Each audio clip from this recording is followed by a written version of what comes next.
দেখুন এই পৃথিবী ছেড়ে কিভাবে চলে গেলেন ইরানের প্রেসিডেন্ট ইব্রাহিম রাইসি। রবিবার সকালে একটি বাঁধ উদ্বোধন করতে যান 3টি হেলিকপ্টার নিয়ে ইরানের প্রেসিডেন্ট ইব্রাহিম রাইসি। 3টি হেলিকপ্টারের মধ্যে 2টি হেলিকপ্টার ঠিকঠাকভাবে তার গন্তব্যস্থানে চলে যায়, শুধু যেতে পারে না এই ইরানের প্রেসিডেন্ট ইব্রাহিম রাইসির হেলিকপ্টারটি।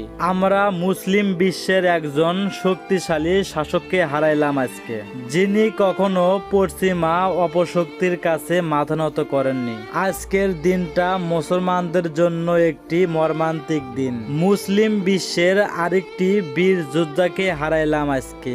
আল্লাহ তাকে জান্নাতুল ফিরদাউসের উচ্চ মাকাম দান করুন। এই শোক মুসলিম বিশ্ব সইবে কেমনে? এরকম শাসক দেশ ও জাতির জন্য গর্ব। বিশ্ব বীর সাহসী একজন ইসলামী ব্যক্তিকে হারাইলাম, ভাবতেই কেমন জানি অবাক লেগে যায়। একজন সাহসী প্রভাবশালী নেতাকে হারালো পুরো বিশ্ব মুসলিম।